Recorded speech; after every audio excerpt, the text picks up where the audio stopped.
Hola, buenas tardes. Voy a contaros un cuento para que se os haga más amena la tarde de hoy. Se llama Las manoplas de Caperucita.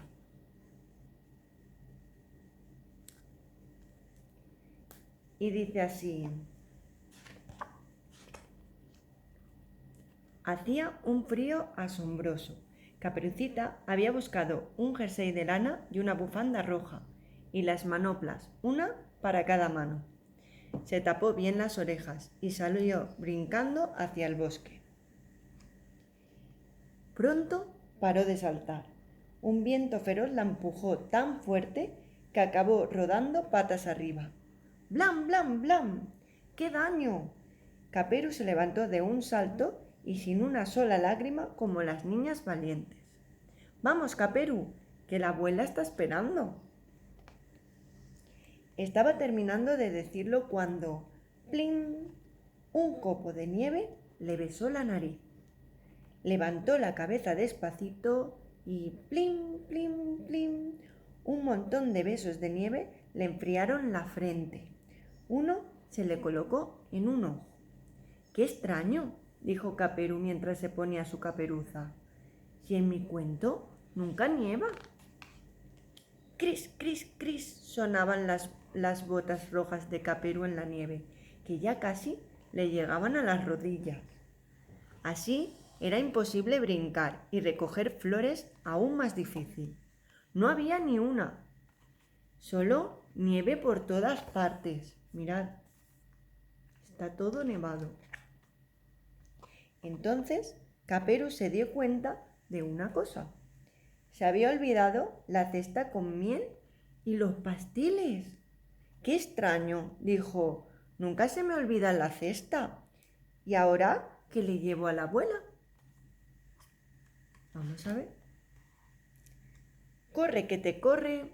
A pasitos diminutos, Caperu dejó atrás un árbol, 2 árboles, 3 árboles, y cuando llegó al cuarto se quedó quieta como un muñeco de nieve. Era el árbol del lobo. De un momento a otro saltaría sobre ella. Mirad el lobo. Caperu cerró los ojos muy fuerte y con voz de ratón contó: 1, 2, 3. Abrió una pizquita un ojo y como no vio nada, siguió contando. Vamos a contar. 4, 5, 6 y 7. ¡Menudo chasco! ¿Dónde estaba el lobo? No había ni rastro de él, ni detrás del cuarto árbol, ni encima de sus blancas ramas, ni debajo de las botas rojas de Caperucita. ¡Qué extraño!, dijo. Al lobo nunca se le olvida venir a asustarme. Saltito a saltito, Caperu llegó a la casa de la abuela. Sin flores, sin cesta, sin lobo y con la nariz tan fría como un sorbete, llamó: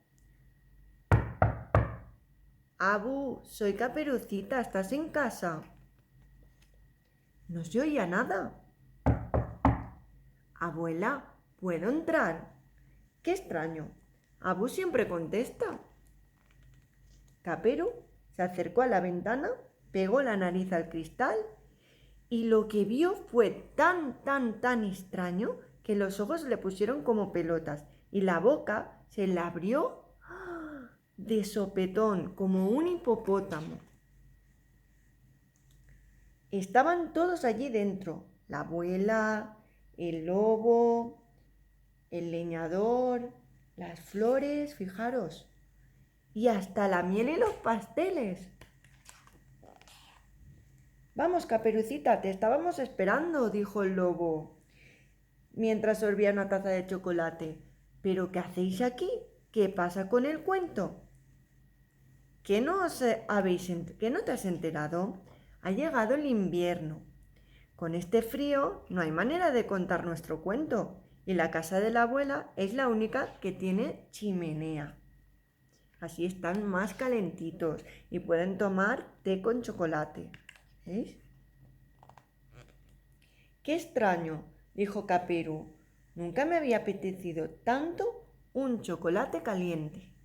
Y Caperucita se quedó tomando el chocolate caliente con el leñador, el lobo y fijaros, vinieron más amiguitos en el bosque. Y colorín colorado, este cuento se ha terminado.